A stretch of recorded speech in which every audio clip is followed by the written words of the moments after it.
We all say, if God be for you, if God be for you, what if God is against you?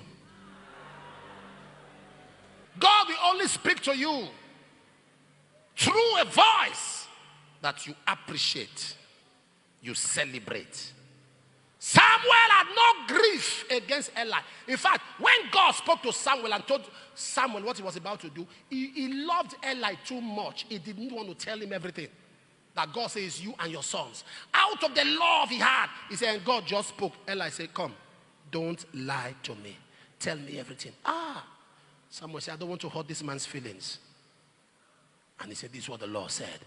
And Eli said, this is the Lord. Let him do what he please.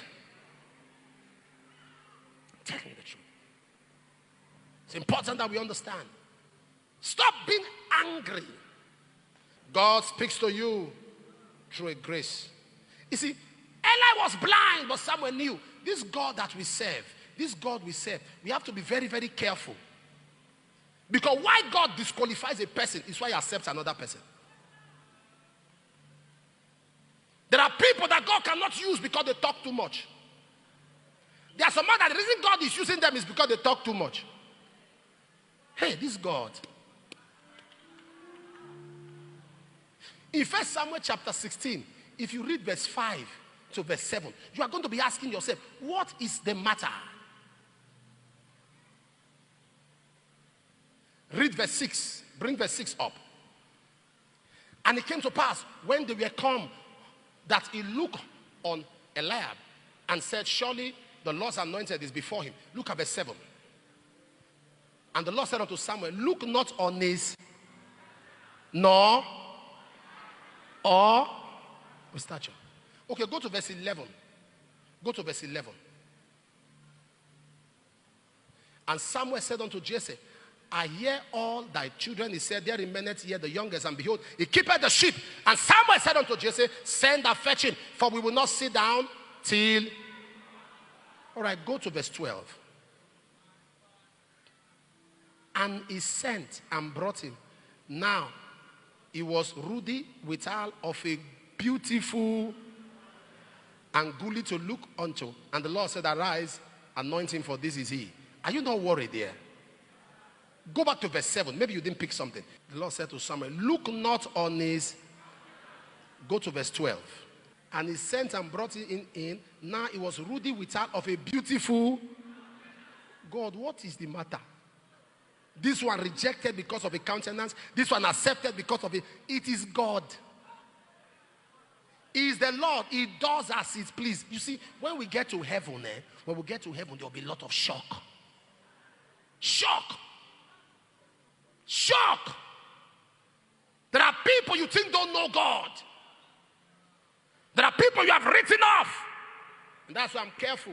Work out your own salvation. Walk out. Be personal in your walk with God.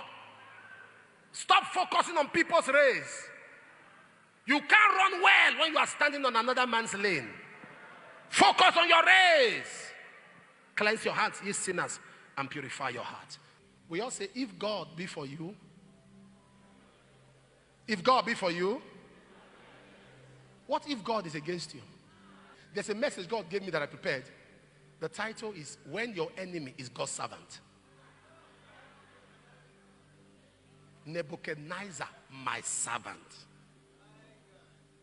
When God is the one fighting you, oh, say God can't fight anybody. Oh, God resisted the proud. Is that not fighting? Resist them. Many of us have to. God told me, he said, son, many of them crying out for certain things. The reason it appears heaven is silent is because an anointing they have spoken against, they have attacked, cannot work for them.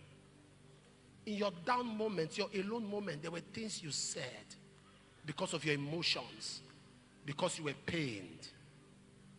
And those things are now working against you. Wherever you are, you have spoken some things against a pastor, your pastor, against an anointing. Not that you hate them, but you were just too emotional. You said some things. Listen to me. You spoke about the grace. You said some things. There's no shame. Our concern and solution is for help to come.